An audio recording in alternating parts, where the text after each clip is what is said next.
नमस्ते दोस्तों, मेरा नाम है चंद्रजीत मुखर्जी और हम लोग बात करने वाले हैं आज एक बहुत ही इंटरेस्टिंग टॉपिक पे।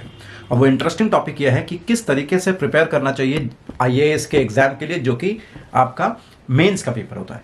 देखिए दोस्तों, प्रीलिम्स और मेंस में बहुत ज़्यादा अंतर नहीं है इन टर्म्स ऑफ प्रिपरेशन। इसीलिए मेरे हिसाब से ऐसा कोई भी नहीं होगा शायद जो दोनों एग्जाम्स के लेवल के लिए अलग अलग तरीके से प्रिपेयर करता हो। तो मेरे हिसाब से पर्सनली एक ऐसी स्ट्रैटेजी होनी चाहिए जो कि इंटीग्रेटेड हो।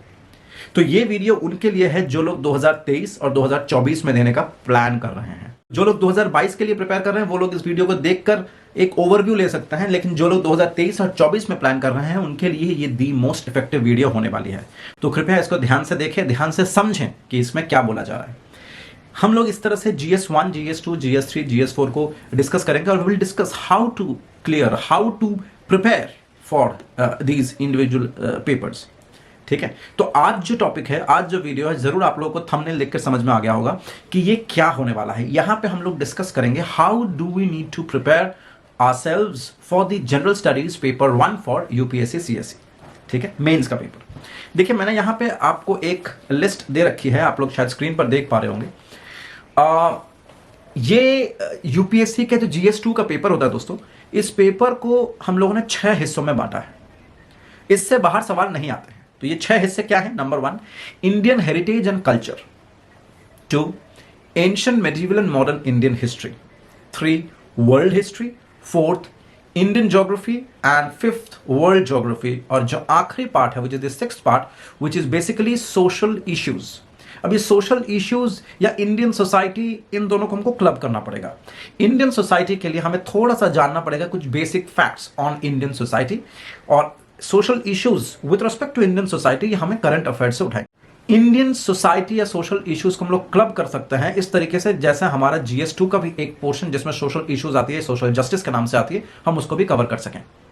अब हम लोग ये 6 जो लेयर्स हैं, 6 जो हेड्स हैं, इसको हम इंडिविजुअली समझते हैं। जो कल्चर और हेरिटेज वाला पोर्शन है, जो कल्चरल और हेरिटेज वाला पोर्शन है, इसमें कुल 20 इंपॉर्टेंट चैप्टर्स हैं या 20 इंपॉर्टेंट टॉपिक्स है जो आपने तैयार करना है। सोर्स क्या है? सोर्स है क्लास 11th की NCERT। इसमें 2 अलग अलग किताबें आपको डाउनलोड करनी है NCERT की वेबसाइट से। पहला, introduction to Indian art part 1, introduction to Indian art part 1, और दूसरा, living crafts and traditions of India. आपने दोनों डाउनलोड कर लेना है। Indian society and Indian culture में हमें वो एस्पेक्ट्स को देखना पड़ेगा अलग अलग ग्रेट एम्पायर्स में, starting from ancient to the modern India. ठीक है, तो तीसरा जो पार्ट आता है वो है इंडियन कल्चर करंट अफेयर्स। तो अगर मैं संक्षेप में समझाऊं तो एक, हमें 20 टॉपिक्स खत्म करने हैं। दूसरा, एंटायर इंडियन हिस्ट्री जो है फ्रॉम एंशिएंट टू मॉडर्न, इसमें अलग अलग एम्पायर्स की, जो ग्रेट एम्पायर्स हैं, उनकी सोशल और कल्चरल एस्पेक्ट्स को पढ़ना है। तीसरा, हमें करंट अफेयर्स पे फोकस करना है।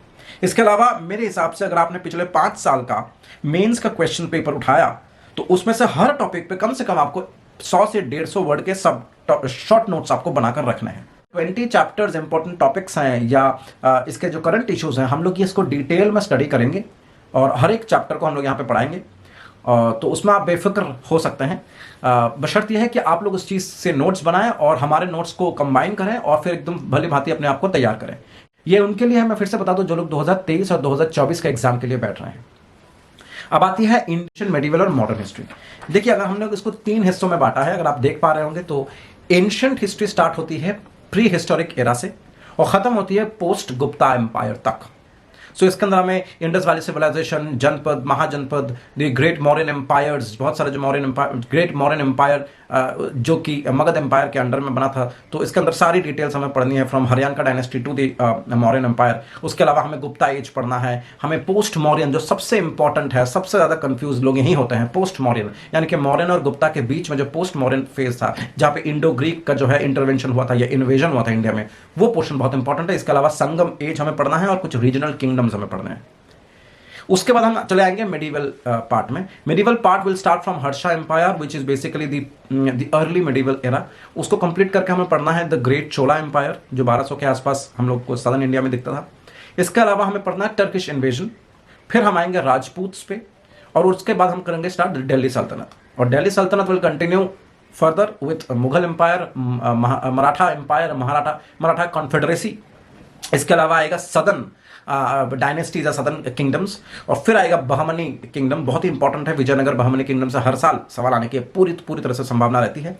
और आखिरी इसको खत्म करेंगे मेडिवल हिस्ट्री को विथ भक्तियान सूफी मूवमेंट।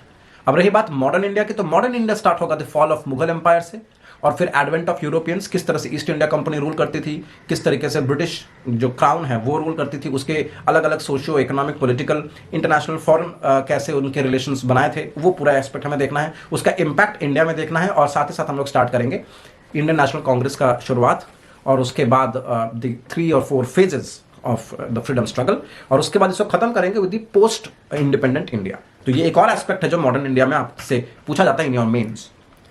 तो फोकस रहेगा जैसे इंपॉर्टेंट रिवोल्ट्स, रेवोल्यूशंस, मूवमेंट्स, इन पे ज्यादा फोकस रहेगा ऑब्वियसली। इसके अलावा जो पार्ट आता है वो आता है आपका वर्ल्ड हिस्ट्री। देखिए वर्ल्ड हिस्ट्री को ना हमें ऐसे पढ़ना है कि इंडस्ट्रियल रेवोल्यूशन कैसे शुरू हुआ, उसके बाद कैसे नेशन स्टेट का फॉर्मेशन हुआ, उसके बाद किस तरह से नेशनलिज्म कॉन्सेप्ट हमारे यहाँ आया, फिर किस तरह से फ्रेंच और अमेरिकन रेवोल्यूशन होता है, किस तरीके से वर्ल्ड वॉर शुरू होता है, कोलोनाइजेशन एंड देन डीकोलोनाइजेशन होता है, किस तरीके से कोल्ड वॉर होती है, ये सब हमें जानना है। लेकिन जो कुछ चीजें इंपॉर्टेंट है जो नॉर्मली सिलेबस में नहीं होती है, जो आपको समझना पड़ता है कि हाँ ये जरूर होगा सिलेबस में, उसको अगर हम कंसिडर करें तो उसमें Arab nationalism, issues of middle east, rise of China या Asian countries, global terrorism, rise of Africa, जो पोटेंशियल राइज अफ्रीका की हो रही है, उसको हमें जानना पड़ेगा। अब हम बात करेंगे the fourth and the fifth aspect which is geography, world geography and Indian geography. दोस्तों जो वर्ल्ड ज्योग्राफी है इसमें हमने बेसिक जैसे फिनोमेना के बारे में पढ़ना है जो कि नॉर्मली हम सबको पता होना चाहिए to understand better the entire gamut of geography. अगर हमें समझना है इंडियन ज्योग्राफी क्या है, किस तरीके से काम करती है, तो हमें फिजिकल ज्योग्राफी पढ़ना पड़ता है। ये फिजिकल ज्योग्राफी को ये बृहद रूप में हम लोग को वर्ल्ड ज्योग्राफी के नाम से जाना जाता है। इसमें क्या क्या पढ़ना है? सबसे पहले पढ़ना है यूनिवर्स कैसे फॉर्म हुआ, सोलर सिस्टम कैसे फॉर्म होता है, किस तरह से वो फंक्शन करता है, जियोमॉर्फोलॉजी क्या है, क्लाइमेटोलॉजी क्या है, ओशनोग्राफी क्या है, ओशनोग्राफी के अलावा हमें पढ़ना है बायोजियोग्राफी क्या है, मतलब the important biomes that we have, ठीक है, वो हमें पढ़ना है। और इसमें हमें मैप्स की स्टडी करनी पड़ती है। इसके अलावा world economic and human geography देखनी है विस्तार से। हम इसको जीसी लियोंग की इकोनॉमिक एंड ह्यूमन ज्योग्राफी वाली किताब से पढ़ेंगे, ना कि वो पतली येलो की फिजिकल ज्योग्राफी को, ठीक है। तो हमने वो भी कवर करनी है। इसके अलावा भरपूर अच्छे रूप से हमें मैपिंग करनी पड़ेगी। मैपिंग उन एरियाज की, उन लोकेशंस की ज्यादा करेंगे जो पिछले 1-1.5 साल में बार बार न्यूज में आया है। सेम चीज हम मैप में इंडियन ज्योग्राफी के लिए भी करेंगे, और मैप में वही चीजों के बारे में डिस्कस करेंगे जो या तो न्यूज में आया है या तो बहुत ज्यादा इंपॉर्टेंट है। इसके अलावा हमें इंडियन ज्योग्राफी में इंडिया की फिजिकल ज्योग्राफी को समझना पड़ेगा कि किस तरीके से इंडिया की फिजिकल ज्योग्राफी को हम डिस्ट्रीब्यूट करते हैं, डिवाइड करते हैं, और उस हिसाब से हमको उसको पढ़ना पड़ेगा। इसके अलावा इंडिया की ड्रेनेज सिस्टम, मतलब इंडियन रिवर्स। इसके अलावा हमने पढ़ना है इसकी क्लाइमेट, उसका सॉइल, उसकी नेचुरल वेजिटेशन, और फिर इंडिया की ह्यूमन ज्योग्राफी यानी कि ह्यूमन एंड इकोनॉमिक ज्योग्राफी। यह हमारा मेन एजेंडा रहने वाला है, ठीक है।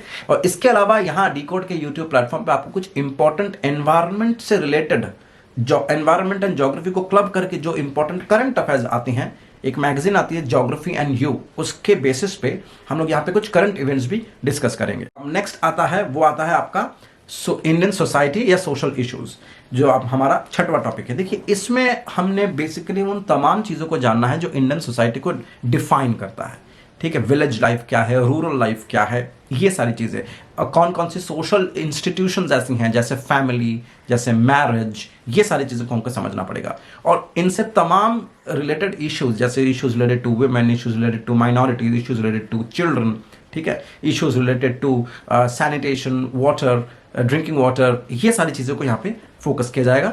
तो ये इस पर्टिकुलर टॉपिक को, इंडियन सोसाइटी के इस पर्टिकुलर टॉपिक को हम लोग डायरेक्टली रिलेट कर सकते हैं GS2 के सोशल जस्टिस और गवर्नेंस वाले इश्यूज से, ठीक है। तो वो भी हम लोग इसको इस तरह से करेंगे along with the current affairs, जिससे हमारा जो है प्रिपरेशन पुख्ता तौर पे हो सके।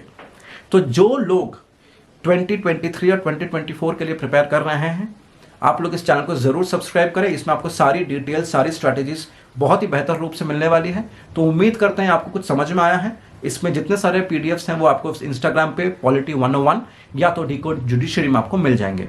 अगर चैनल अच्छा लगा हो तो प्लीज चैनल को सब्सक्राइब करें। ये एक नया चैनल है, इसको चैनल को सब्सक्राइब करें और हमारे साथ जुड़े रहें। नमस्ते, जय हिंद।